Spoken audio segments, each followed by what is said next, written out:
Hello বন্ধুরা, সবাই কেমন আছেন? আজকে আপনাদের মাঝে উপস্থিত হলাম নতুন একটা ভিডিও নিয়ে। তো আজকে যাচ্ছি বসুন্ধরাতে। এক ছোট ভাই একটা ফোন কিনবে, সো সেই উদ্দেশ্যেই রওনা। তো চিন্তা করলাম যে তাহলে একটা ভিডিওই হয়ে যাক, আপনাদের মাঝে শেয়ার করি। তো বের হয়েছি একেবারেই দুপুর টাইমে, কারণ ওদের আবার সময় খুবই কম। ও গ্রাম থেকে এসেছে মোবাইলটা পারচেস করার জন্য। তো আজকে রাত্রেই ও আবার ব্যাক করবে। তো সেই সুবাদেই দুপুরের টাইমেই রওনা দেওয়া। ওয়েদারটা আজকে খুবই ভালো আছে, মেঘলা, রৌদ্রের কোনো তাপ নেই, কারণ গতকালকে প্রচুর রৌদ্রের তাপ ছিল। সো সেক্ষেত্রে আজকে খুবই আবহাওয়াটা ভালো আছে। তো আশেপাশের দৃশ্যটা খুবই সুন্দর, কৃষ্ণচূড়ার ফুলটা ভালোই লাগে। তো ও মূলত আগেই চুজ করছে যে ও কোন মডেলের ফোনটা নিবে। আমাকে বলছিল, আমার খেয়াল নেই। তো আগে যাই, তারপরে দেখি। আর ফাঁকা রাস্তায় বাইক অবশ্যই সাবধানে চালাবেন, ডানে বামে দেখে, কারণ ফাঁকা রাস্তাতে অ্যাক্সিডেন্টটা খুবই বেশি হয়।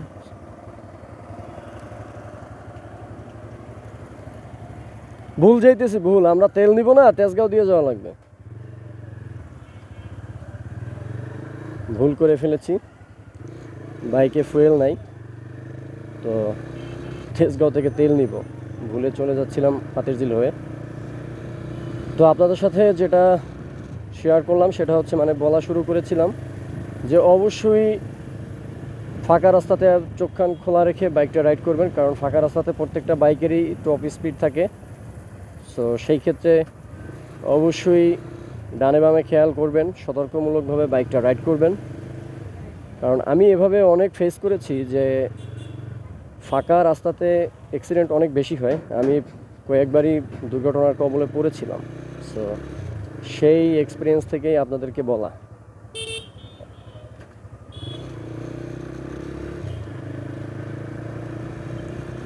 সামনের দৃশ্যটা অসাধারণ। একটা কৃষ্ণচূড়া গাছে, পুরা গাছটাতে পাতা দেখা যাচ্ছে না, সম্পূর্ণটাই ফুল দেখা যাচ্ছে সামনে, ওই যে আপনারা দেখতে পাবেন।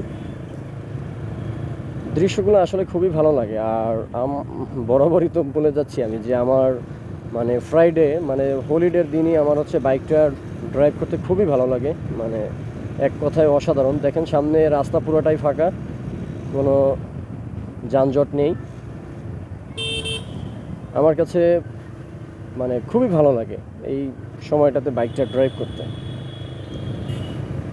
আর এরিয়াটাও হচ্ছে একটা বাণিজ্যিক এরিয়া, এটাতে প্রচুর জ্যাম থাকে, মানে অফিস টাইম যে দিনগুলো থাকে। তো আজকে একদমই ফাঁকা। আর এদের থেকে অবশ্যই সাবধানে থাকবেন, এরা খুবই বাজেভাবে গাড়িটা চালায়।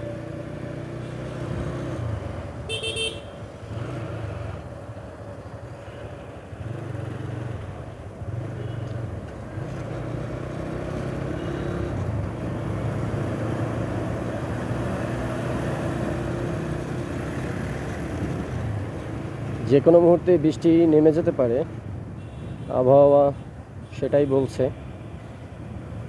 তো দেখি বৃষ্টির আগেই আমরা ফিরতে পারি কিনা। আর আপনাদেরকে যেটা বলবো সেটা হচ্ছে, সবসময় ভালো একটা পাম্প থেকে ফুয়েল নেবেন। আমার বাসা বাড্ডাতে, বাসার পাশেই দুইটা পাম্প আছে, নাম উল্লেখ করলাম না। তো আমি ওখান থেকে ফুয়েল নিই না, কারণ হচ্ছে ওখানের ফুয়েলে একটু ভেজাল আছে। আমি এটা অনেকভাবেই পরীক্ষা নিরীক্ষা করে দেখেছি। তো আমি টিভিএস বাইকটা যেখান থেকে নিয়েছি, ওরাও রিকোয়ারমেন্ট করেছে যে আপনি সাউদান থেকে তেলটা ভরতে পারেন, তেজগাঁও। তো আমি যতটা সম্ভব চেষ্টা করি সাউদান থেকেই তেলটা নেওয়ার, কারণ এখান থেকে আমি তেলটা নিলে, আমি অনেকভাবেই টেস্ট করেছি যে এখান থেকে তেলটা নিলে খুবই ভালো একটা মাইলেজ পাওয়া যায়, বাইকের পারফরমেন্সটা খুবই ভালো থাকে। সেই কারণে অনেক সময় আমি এখানে এসেই তেলটা নিয়ে যাই। তো চিন্তা করলাম আজকে ফ্রাইডে আছে আর আমরা একটা উদ্দেশ্যে যাচ্ছি, 5টা আমরা একটা উদ্দেশ্য নিয়ে যাচ্ছি। তো চিন্তা করলাম তাহলে এখান থেকে তেলটা নিয়ে নিই, যেহেতু তেলটা ভালো আছে। আর এখানের সিস্টেমটাও খুবই ভালো। আপনার ফুয়েলটা নিলে আগে পে করতে হয়, তারপরে ফুয়েল নিতে হয়। পাম্পের কাছাকাছি চলে এসেছি, এখন ফুয়েলটা নিয়ে এখান থেকে বের হয়ে যাব।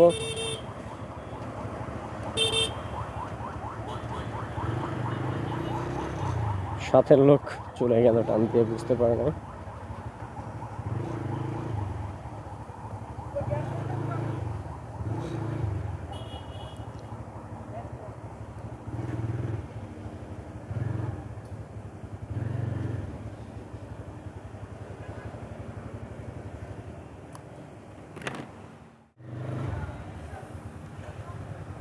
তো এখন ফুয়েল নেবার পাল্লা, আগে হচ্ছে পেমেন্ট করতে হবে। তো 700 টাকার তেল নিব।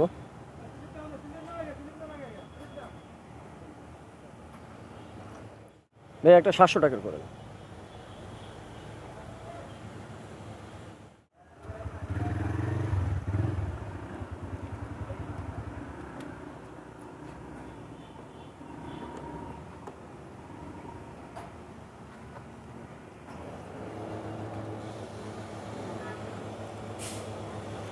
দুইটা হাতে হাতে নিও তো ভাই।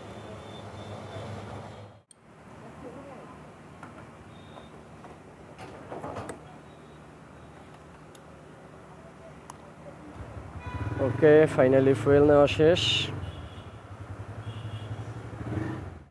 এখন এখানে স্লিপটা জমা দিতে হবে। স্লিপ কোনটা, ছোটটা না বড়টা, কোনটা রাখবেন? আচ্ছা, এখানে হচ্ছে স্লিপটা দিতে হয়। এখন গন্তব্য সোজা বসুন্ধরা শপিং কমপ্লেক্সে। তো আপনাদেরকে যেটা বললাম সেটা হচ্ছে এখান থেকে ফুয়েলটা নিলে খুবই ভালো হয়। এখানে ওদের সিস্টেমটাও খুবই ভালো, আগে পে করতে হয়, তারপরে ফুয়েল নিয়ে তারপরে বের হওয়ার আগে আগে আবার হচ্ছে 2টা স্লিপ দিবে। একটা হচ্ছে আপনাকে সিকিউরিটি যারা আছে দায়িত্ব পালন করে ওনাদেরকে একটা দিতে হবে, তারপরে আপনি ওখান থেকে ত্যাগ করবেন স্থান। সো আমরা এখন বিজয় সরণির এরিয়াটা পার হয়ে যাচ্ছি। রাস্তাতে গাড়ির চাপ খুবই কম আছে, আর যাচ্ছি। সামনের পার্সন মাসুম ভাই বের হয়ে গেছে।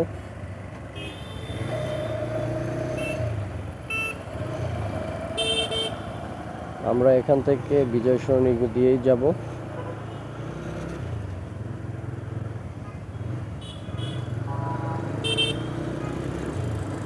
যে সময় পাম্প থেকে ফুয়েল নেবেন অবশ্যই মিটার 0 দেখে ফুয়েল নেবেন, এটা ফলো করবেন। আমি একবার কল্যাণপুর থেকে ফুয়েল নিয়ে বাড্ডা চলে আসছি, 300 টাকার ফুয়েল নিয়েছি কল্যাণপুর থেকে। বাড্ডা এসে দেখি যে আমার ফুয়েল শেষ। আমি হচ্ছে মিটারটা দেখে তেল নেইনি। অবশ্যই সবাই মিটার দেখে বুঝে তেল নেবেন, নাহলে আমার মতো ধরা খাবেন। আমি আজকে একটা প্যারা খাইছি, সেটা হচ্ছে শুধু আজকে না, কয়েকদিন ধরেই আমি প্যারা খাচ্ছি। সেটা হচ্ছে আমার বাইকের চাবি নিয়ে। হঠাৎ করেই আমার বাইকের যে 2টা চাবি, তো একটা তো আমি ফার্স্ট ইউজ করছি, তো এখন দেখতেছি আমার চাবিটা দিয়ে ঘাল লক হচ্ছে না। তো একজন আমাকে হেল্প করলো যে অনেক সময় চাবির মানে যে ঘাট থাকে ওইটা খেয়ে যায়, তো ওই সময় হচ্ছে লকটা করা যায় না। সো উল্টে করলে আবার লকটা করা যায়। তো পরে দেখলাম যে হ্যাঁ, উল্টিয়ে আবার যদি লক করার চেষ্টা করলাম, লক হয়ে গেল।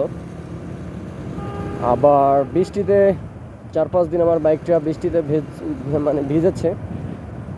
এখন দেখি হচ্ছে বাইকের হচ্ছে চাবি দিয়ে বাইক অন করতে পারতেছি না, মানে করা যায়, অনেক প্যারা খাইতে হয়। তো পরে আজকে বাইকের যে দ্বিতীয় চাবিটা ঘরে রাখা ছিল ইনটেক, ওইটা বের করলাম। তো আমার এই প্রবলেমগুলো আমি এর আগে যে হোন্ডার লিভো বাইকটা ইউজ করেছি প্রায় 3 বছর, আমি ওইটাতে এতটা প্যারা খাই নাই, যেটা হচ্ছে আমি এই রাইডার গাড়িতে এসে প্যারাটা খাইলাম, মানে টিভিএস এই বাইকে। ওটা আমি অনায়াসে 3টা বছর চালিয়েছি কোনো প্রবলেম ছাড়া। এইটাতে মোটামুটি ভালোই প্রবলেম ফেস করলাম। বৃষ্টিতে বাইকের মানে চাবিতে মানে অন করতে গেলে ঝামেলা দেয়। আবার খেয়াল করলাম ইন্ডিকেটর সুইচটাতে, এই সুইচটাতেও প্রবলেম দিয়েছিল। তো সেই সমস্যা অবশ্য মিটে গেছে। রৌদ্রের তাপে হয়তো বা ভিতরে পানি জমেছিল, পানিটা বের হয়ে যাওয়ার পরে আবার দেখি ঠিক হয়ে গেছে। তো এই প্রবলেমগুলো হোন্ডার যে লিভোটা চালিয়েছি 3টা বছর, আমার ওটাতে কোনো টোটালি প্রবলেম দেয়নি। বিজয় সরণির এই সিগন্যালটাই হচ্ছে সবচেয়ে বড় একটা সিগন্যাল। এখানে রেকর্ড আছে, এমনও দিন আছে এখানে এসে 5 মিনিট, 10 মিনিট, এমনকি 15 মিনিটও আটকে থেকেছি। দেখেন আজকে ফ্রাইডে, তারপরও রাস্তাতে সিগন্যালে কতটা গাড়ি। ভদ্রলোক, কিন্তু মাথায় একজনের হেলমেট আছে আর একজনের নেই। অনেকবারই আমি আপনাদেরকে ভিডিওতে বলেছিলাম যে ভাইয়া যতটা সম্ভব হেলমেটটা পরবেন। কেন বলি জানেন? হেলমেটটা থাকলে যে কতটা সেফ সেটা বিপদে পড়লে বোঝা যায়, আর বিপদে না পড়লে বুঝবেন না। তো আমরা এখান থেকে বামে যাব, বামে গিয়ে একটা শর্টকাট আছে, শর্টকাটটা দিয়ে যাব। এই সাইডটাতে যে এরিয়াটা দেখতেছেন এটা হচ্ছে খেজুর বাগান। আমাদের বাংলাদেশে আমার জানা মতে, আমি তো তেমন একটা বাংলাদেশ ঘুরে দেখা হয় নাই, তো আমার জানা মতে এটাই মোটামুটি ভালোই একটা বড় খেজুর বাগান। কিন্তু এখানে খেজুর হয় না, কারণ ওইভাবে পরিচর্যা করা হয় না। এটা হচ্ছে জাতীয় সংসদ ভবন এই এরিয়া। এই জায়গাটা দিয়ে বের হতে পারলে খুবই শর্টকাট, যদি জানা থাকে কারো তাহলে খুব শর্টকাটই এখান থেকে যাওয়া যায়।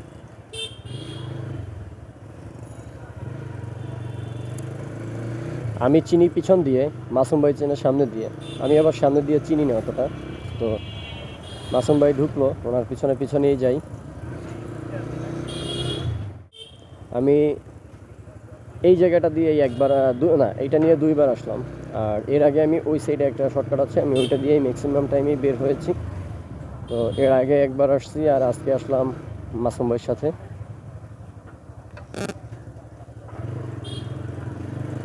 ঢাকায় অনেক শর্টকাটই আছে, যেটা চিনতে পারলে শর্টকাটগুলো দিয়ে খুবই কম সময়ে টাইম সেভ করে যাওয়া যায়। আর যদি চেনা না থাকে সেই ক্ষেত্রে অনেক ঘুরতে হয়, সময় অপচয় হয়। তো এখান থেকে আসলে বোঝা যায় যে আসলে কতটা কম সময় লাগে আপনার গন্তব্যে যেতে। শুধু এখান থেকে না, ঢাকা শহরে এরকম অসংখ্য শর্টকাট আছে, যদি আপনি চিনতে পারেন, আপনার চেনা থাকে, আপনি সেই ক্ষেত্রে ওই শর্টকাটগুলো ব্যবহার করতে পারবেন।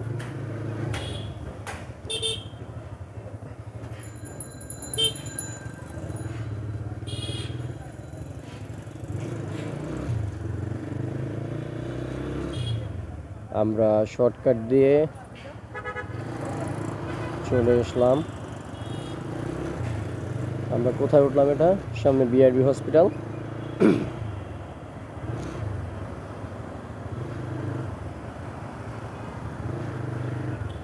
আর আমি যদি বের হতাম আমার মতো করে, তাহলে এই যে এখান দিয়ে বের হতাম। তো যাক, দুইটাই সেম শর্টকাট। ওইটা দিয়ে রাস্তাটা একটু আরও বেশি চওড়া, আর আমি যেটা দিয়ে বের হতাম ওইটা একটু বেশি ন্যারো। তো আমরা ফাইনালি প্রায় কাছাকাছি চলে আসলাম। টোটালি আপনার এভারেজ টাইম লাগলো ফুয়েল নেওয়া থেকে শুরু করে হাইয়েস্ট 20 মিনিট। তো এই রাস্তাটা যদি আপনার কোনো অফিস টাইমে বা সরকারি ছুটি ব্যতীত কোনো দিনে আসতাম, আধা ঘন্টার উপরে, অনেক সময় 1 ঘন্টাও লেগে যেত। তো দূরত্ব খুবই কম, প্রচণ্ড জ্যামের কারণে হচ্ছে এই প্রবলেমগুলো হয়। যেখানে আপনার 5 মিনিট লাগে সেখানে দেখা যায় আধা ঘন্টায়ও পার হওয়া যায় না।